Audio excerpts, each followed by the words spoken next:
Assalamualaikum warahmatullahi wabarakatuh. Perkenalkan, saya Yusti Sabrina Hidayati dengan NIM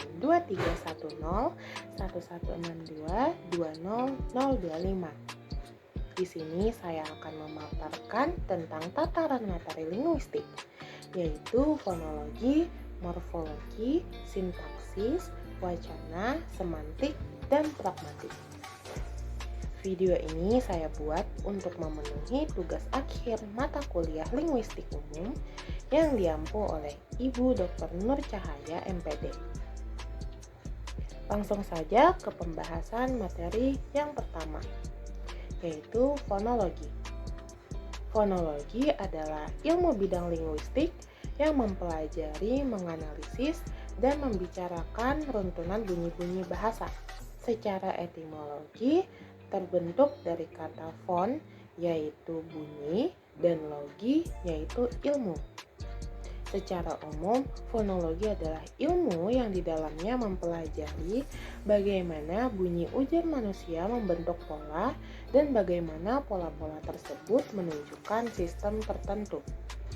Fonologi menurut satuan bunyi yang menjadi objek studinya dibedakan menjadi fonetik dan fonemik. Fonetik mempelajari bunyi bahasa tanpa memperhatikan apakah bunyi-bunyi tersebut mempunyai fungsi sebagai pembeda makna atau tidak. Fonetik dibedakan menjadi 3, yaitu yang pertama fonetik artikulatoris. Fonetik artikulatoris juga disebut fonetik organis atau fonetik fisiologis. Fonetik jenis ini mempelajari bagaimana mekanisme alat-alat bicara manusia bekerja dalam menghasilkan bunyi bahasa serta bagaimana bunyi bahasa itu diklasifikasikan. Yang kedua, fonetik akustik.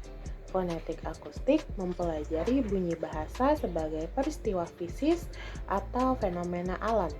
Bunyi-bunyi tersebut diselidiki berdasarkan frekuensi getarannya, amplitudenya, intensitasnya, dan timbrenya.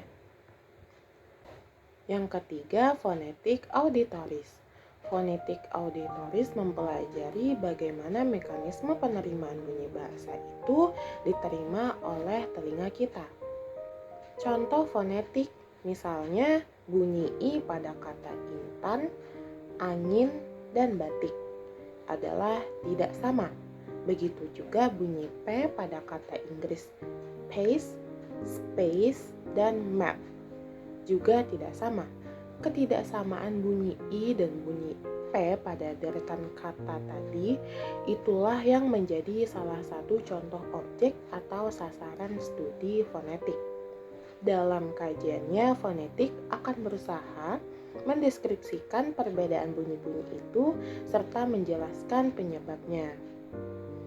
Dalam fonetik ini membahas alat ucap manusia untuk menghasilkan bunyi bahasa, proses fonasi atau proses pemompaan udara keluar dari paru-paru melalui batang tenggorok ke pangkal tenggorok yang di dalamnya terdapat pita suara.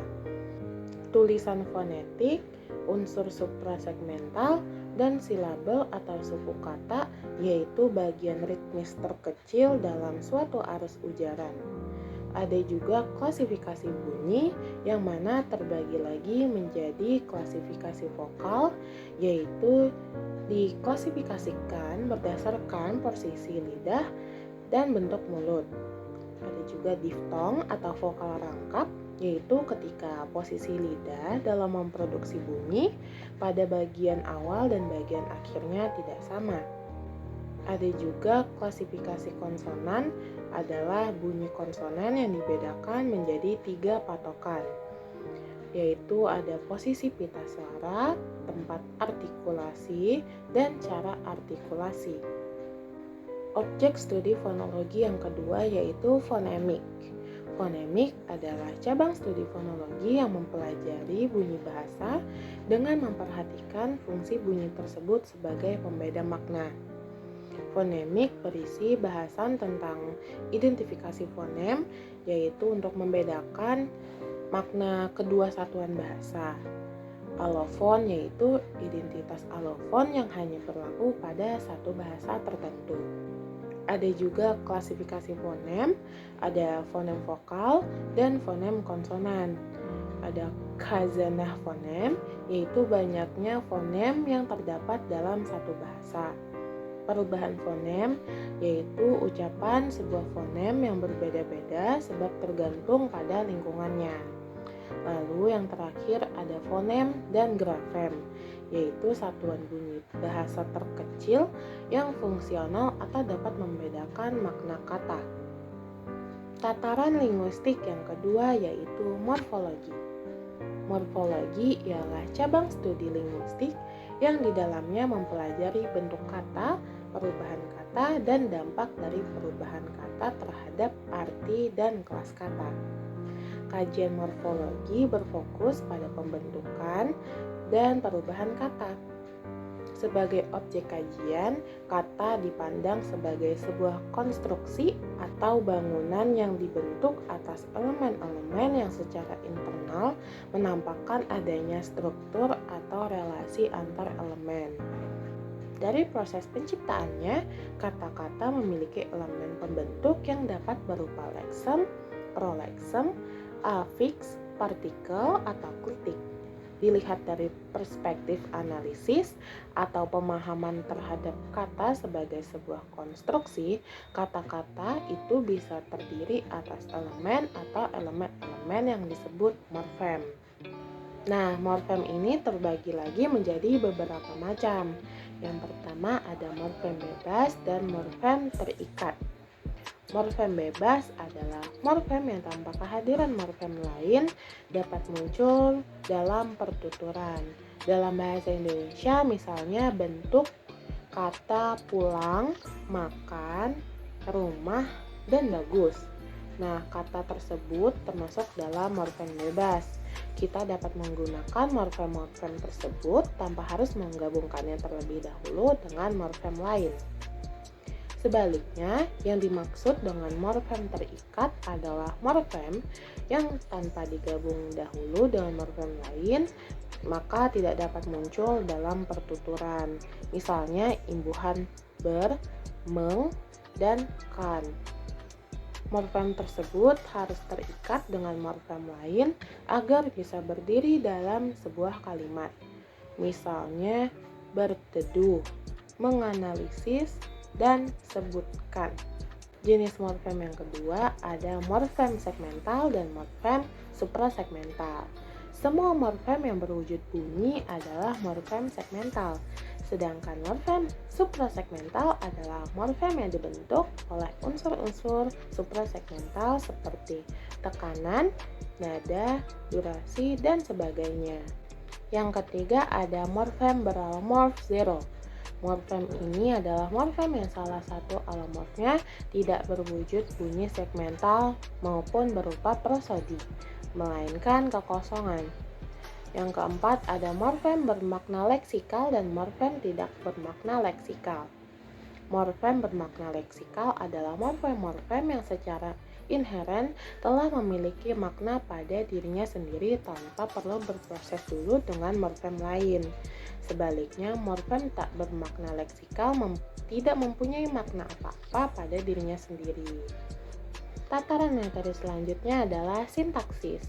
Sintaksis berasal dari kata Yunani yang berarti menempatkan bersama kata-kata dan merujuk pada ilmu bahasa yang melibatkan pengaturan kata-kata menjadi kalimat atau kelompok kata. Dalam bahasa Indonesia, sintaksis adalah ilmu tentang cara merangkai kalimat sesuai kaidah bahasa Indonesia yang benar. Struktur sintaksis melibatkan subjek, predikat, objek, dan keterangan. Ini adalah konsep yang berkaitan dengan fungsi sintaksis. Ada juga istilah nomina, verba, adjektiva, dan numeralia yang berkaitan dengan kategori sintaksis, serta istilah pelaku, penderita, dan penerima yang berhubungan dengan peran sintaksis. Para ahli berpendapat bahwa struktur sintaksis minimal memerlukan fungsi subjek dan predikat. sementara objek dan keterangan boleh tidak muncul tergantung pada verba dan kebutuhan dalam konstruksi kalimat. Dalam satuannya, sintaksis berupa kata, frase, klausa, kalimat, dan wacana. Tataran materi selanjutnya adalah wacana. Wacana adalah satuan bahasa yang lengkap sehingga menjadi satuan gramatikal tertinggi dan terbesar. Sebagai satuan bahasa yang lengkap, maka dalam wacana itu terdapat konsep, gagasan, pikiran, atau ide yang utuh yang bisa dipahami oleh pembaca dalam wacana tulis atau pendengar dalam wacana lisan tanpa keraguan apapun. Sebagai satuan gramatikal tertinggi atau terbesar, wacana dibentuk dari kalimat atau kalimat-kalimat yang memenuhi persyaratan gramatikal dan persyaratan kewacanaan lainnya. Persyaratan gramatikal dalam wacana dapat dipenuhi kalau dalam wacana itu sudah terbina yang disebut kekohesian, yaitu adanya keserasian hubungan antara unsur-unsur yang ada dalam wacana tersebut. Bila wacana itu kohesif, akan terciptalah kekoherensian, yaitu isi wacana yang apik dan benar. Tataran materi yang kelima yaitu semantik. Kata semantik merupakan istilah teknis yang mengacu pada studi tentang makna. Berasal dari bahasa Yunani kuno, yaitu semak, yang berarti tanda atau lambang. Kata semantik ini disepakati sebagai istilah yang digunakan untuk menyebut bidang linguistik yang mempelajari hubungan antara tanda-tanda linguistik dengan hal yang ditandainya. Dalam buku kedua Chomsky, beliau menyatakan bahwa semantik merupakan salah satu komponen dari tata bahasa. Nah, dua komponen lainnya ini tadi ada sintaksis dan fonologi. Dan makna kalimat yang sangat ditentukan oleh komponen ini. Maka sejak itu, studi semantik adalah bagian dari studi linguistik yang menjadi semarak.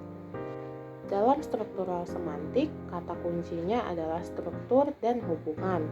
Masing-masing dalam konteks menentukan yang lain.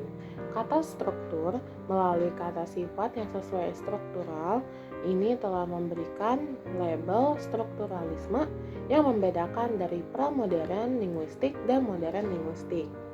Dalam relaksi makna ini biasanya membahas tentang sinonim, antonim, polisemi, homograf, homonimi, hiponimi, ambiguity, dan redundansi.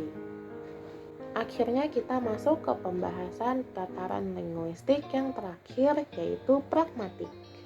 Pragmatik adalah hal yang berkenaan dengan syarat-syarat yang mengakibatkan serasi atau tidaknya pemakaian bahasa dalam komunikasi. Pragmatik ialah penyelidikan bahasa yang menyangkut seluk-beluk penggunaan bahasa dan fungsinya. Pembahasan yang terdapat dalam pragmatik yaitu tindak tutur, konteks, hakikat implikatur, deiksis, model kesantunan, dan skala kesantunan.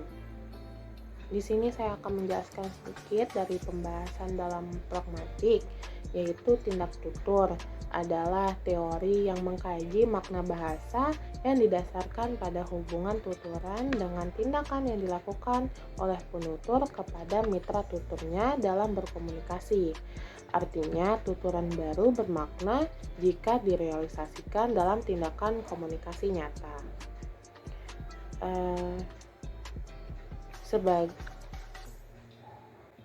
Selain sebagai tindakan individual, tindak tutur juga merupakan tindakan sosial. Ada juga konteks, yaitu bagian suatu uraian atau kalimat yang dapat mendukung atau menambah kejelasan makna situasi yang ada hubungannya dengan suatu kejadian. Terdapat beberapa macam konteks, yaitu konteks linguistik, konteks epistemik, konteks fisik, dan konteks sosial. Hakikat implikatur adalah makna yang terselubung dari sebuah tuturan yang diucapkan penutur atau mitra tutur. Lalu ada deiksis adalah teknis Untuk salah satu hal mendasar yang kita lakukan dengan tuturan, dieksis berarti penunjukan melalui bahasa. Bentuk linguistik yang dipakai untuk menyelesaikan penunjukan disebut ungkapan dieksis. Baik, itu saja pemaparan materi tentang tataran linguistik dari saya. Apabila ada kekurangan, saya memohon maaf. Atas perhatiannya, saya ucapkan terima kasih. Wassalamualaikum warahmatullahi wabarakatuh.